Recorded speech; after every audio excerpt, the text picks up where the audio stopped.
des conditions météo très difficiles que va s'ouvrir la seconde épreuve du championnat de France d'enduro 24 MX.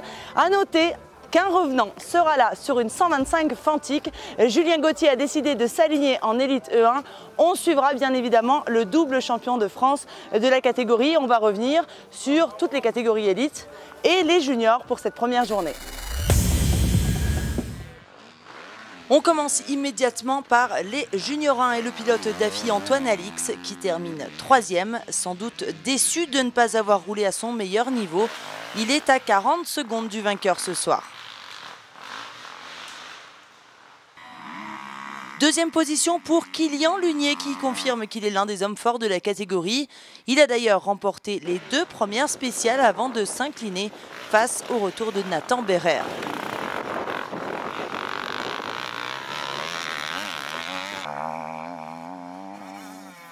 C'est une première victoire cette saison sur le France pour l'officiel TM qui a connu quelques déboires mécaniques, notamment ces dernières semaines.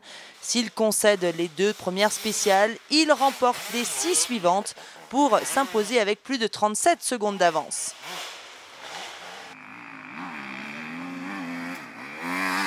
En J2, les mid-size des juniors, 3e position pour Julien Roussali qui doit amèrement regretter la 5e spéciale où il a plus que jardiné et signe le 8e temps.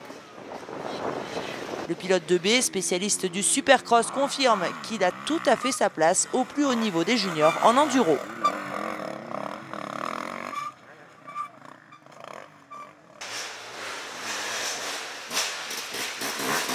Deux petites secondes devant, on retrouve Isaac De Voulx qui signe un nouveau podium après celui du samedi au Puy-en-Velay. Le Varois a terminé la journée en beauté en remportant la dernière spéciale. Enfin, celui qui s'impose, c'est Luc Fargier. Le sudiste a attaqué fort en remportant les 3 spéciales du premier tour et a enfoncé le clou sur SP5 et 6. Il s'impose avec une belle avance de 32 secondes sur De Voulx.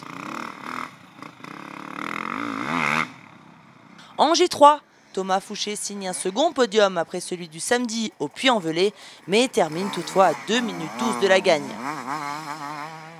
Juste devant, on a celui qui s'était imposé les 2 journées en Haute-Loire, Nils Terick, qui est le seul finalement à avoir réussi à se battre pour la gagne. Il remporte 5 spéciales sur 8, mais s'incline face à Kilian Irigoyen. C'est lui qui remporte sa première victoire en junior. Le pilote Atomic Beta s'est imposé sur 3 spéciales et n'a jamais fait plus loin que 2e.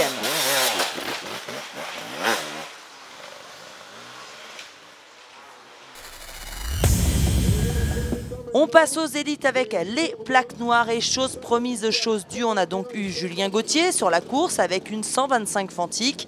Si le double champion de France a bien commencé la journée avec le 3e temps sur SP1 et 2, la suite a été plus délicate pour la petite moto proposée par Bonneton de Roux. Godgot termine 5e avec 6 minutes de pénalité. Pour expliquer ceci, on dira que ça fait partie du développement de la petite cylindrée. On monte sur le podium avec Antoine Cric, le pilote de la Sherco Academy. C'est une fois de plus battu contre Valérian Debeau et a eu gain de cause pour 4 petites secondes. Comme au Puy-en-Velay, Christophe Nambotin est 2e. La faute à 2 chutes dans SP5 et 7 où il laisse en tout une vingtaine de secondes filer à son adversaire le plus féroce. Le pilote KTM France est ce soir à 11 secondes de la victoire. C'est un 3e succès consécutif sur le France pour Jérémy Taroux. Alors qu'on le croyait presque en semi-retraite, l'officiel Sherco a signé un podium en mondial à Requista il y a 2 semaines. Du coup, le revoilà reparti comme en 40. Il enchaîne les spéciales sans faute et les victoires, 2 ans après avoir failli être privé de moto sur grosse chute.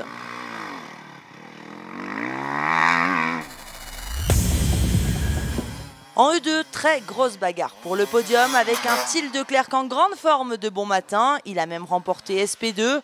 Le pilote LM Racing pointait 2e avant de faire face au retour de Théo Espinas dans un premier temps, le reléguant 3e. Puis au retour de Christophe Charlier, c'est donc une médaille en chocolat pour 1 seconde 74. Mal parti, le pilote Oxmoto nous a clairement dit qu'il n'était pas réveillé de bon matin. Et on imagine que la météo pas vraiment corse n'a pas aidé. En effet, Christophe Charlier a dû cravacher sévère pour revenir sur le podium. Il est toutefois à 50 secondes de la gagne. Deuxième position pour Théo Espinasse qui s'est offert une spéciale dans le premier tour. Le leader du mondial junior qui commence sérieusement à titiller les chronos du scratch poursuit son bonhomme de chemin. Il est ce soir à 25 petites secondes de Larieux. C'est une nouvelle victoire, presque logique, du champion du monde E2 en titre. Loïc Larieux a remporté 6 spéciales dans la journée et n'a finalement jamais laissé le doute planer sur un troisième succès consécutif sur le France. Enfin, chez les grosses cylindrées de la catégorie E3, un petit peu moins de suspense avec la troisième position de David Abgral. Le pilote Oxmoto termine à 1 minute 25 de la victoire.